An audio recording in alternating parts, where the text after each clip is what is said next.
My ex tried to unalive himself because I refused to get back together with him after he cheated on me, and now most of my family is pushing me to forgive him. Posted by a deleted user in 2023.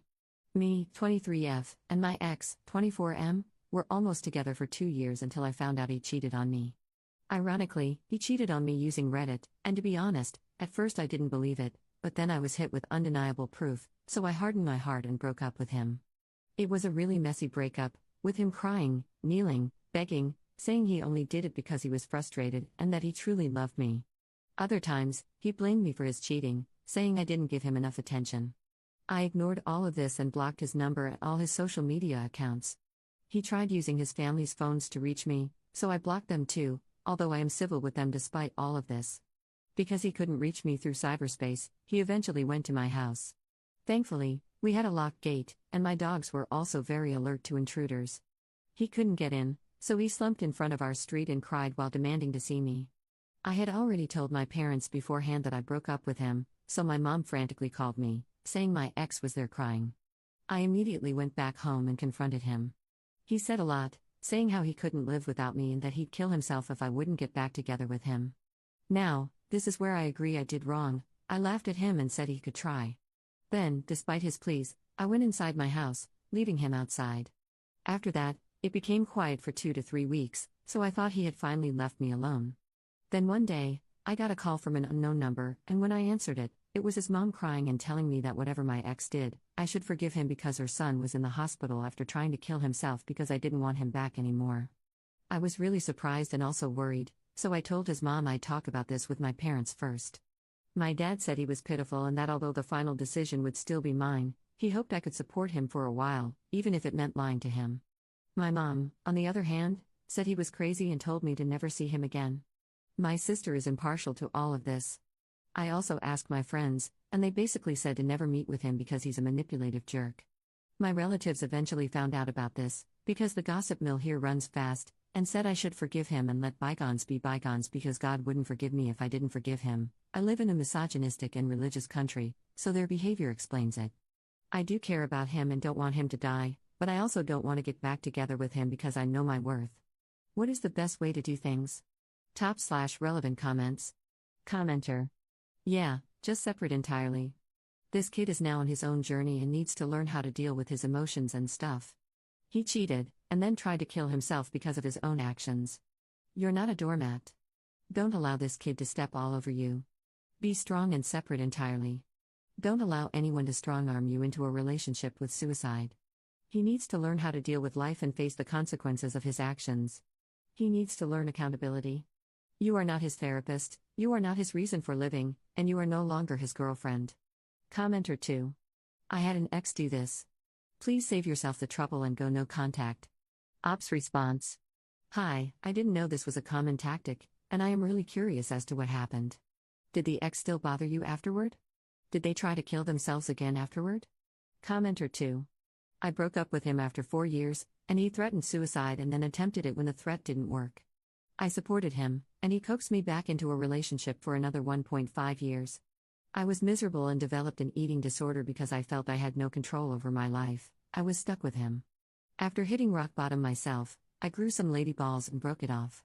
He reacted in the same way, and when I didn't respond with support, he continued with risk-taking behavior and half-hearted suicide attempts. When that didn't work, he started insisting he was schizophrenic and heard voices, and then began talking in a South African accent, and referring to himself by a different name, like he had a split personality. His roommates called the CAT, Emergency Mental Health, team, and the cops called me to go over and talk to him. I did, but I feel like even this may have been a manipulation tactic, and I went completely no contact after that. He was admitted to a psych ward. He continued messaging me for years after, sometimes claiming he was doing great, sometimes saying he was in a psych ward and would get out faster if I visited. I currently work with mentally ill people after getting my degree in psychology. A person doesn't have to be abusive to use this tactic. They normally just have low resilience and poor emotion regulation. They're reacting to emotion rather than actually attempting to kill themselves. To be honest, if they really wanted to die, they'd attempt it in a more foolproof way. These people want to be saved. Commenter 3. Warning: if he tries this, he may try to kill you and then himself next time. He is unstable, and you should stay away.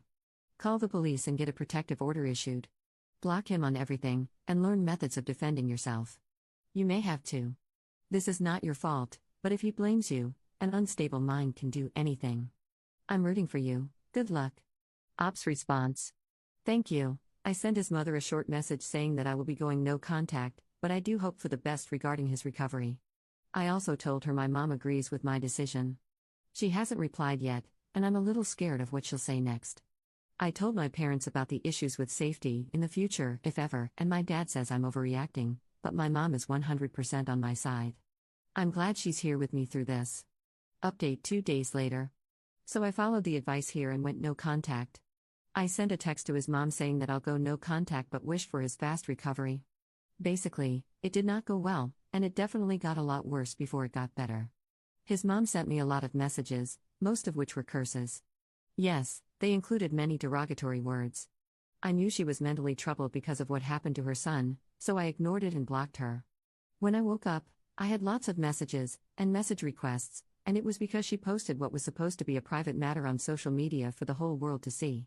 She even posted pictures of him in the hospital and tagged me. It was, overall, a very hateful post. She screenshotted my text message to her about going no contact. I was turned into a villain overnight. Most of my message requests were from my ex's relatives cursing me, and some were from random strangers who also rebuked me. Even worse, some of my own relatives berated me and said I should have taken their advice and gotten back together with him. Thankfully, the post didn't go viral or anything like that, but many people I know and friends of friends saw it. My mom told me to go on a social media detox or just stick to sites I'd enjoy, and that she'd handle it. Well, she posted a response to my ex's mom's post, pointing out how she conveniently left out the part where her son cheated on me just to gain internet sympathy. My friends also backed it up and sent receipts and screenshots. My friends were among the first people to know about the cheating. The hate died down a bit, and I also received some support, but the damage had been done. My ex's company saw the post, both my mom's and his mom's, and they want to let him go because the whole issue is not good for their image, since it reached a lot of people. I knew because my ex's mom privately messaged my mom, asking her to delete her post because of it. She also said she'd delete her own post, too. My mom got mad, saying she'd refuse to delete it because now they want to be civil? But I did tell her to just delete it so the whole thing could be forgotten. So far, the posts are still up. For context, I live in an Asian, misogynistic, religious country, so yes, I'm still getting some hate messages, but personally, I believe I can handle it. As for my dad, he and my mom are not on speaking terms because my mom says he's not taking it seriously, and my dad says this isn't much of a big issue.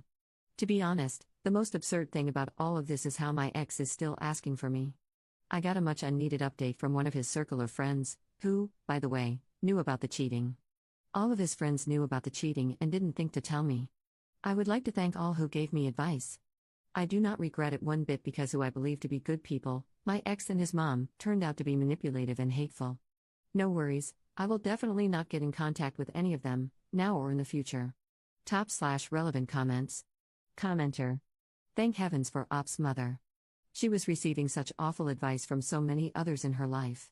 Commenter 2. I know it's not the most important thing here, but I'm consistently effing baffled that so many people knew she was being cheated on and didn't say anything. Absolute cowards. Editor's note. A lot of the other commenters were advising Op to get some kind of cease and desist letter and maybe a restraining order due to the ex's mom's continuous behavior. Op said she and her mom had been in contact with a lawyer to get more advice on this. Op has since deleted her account.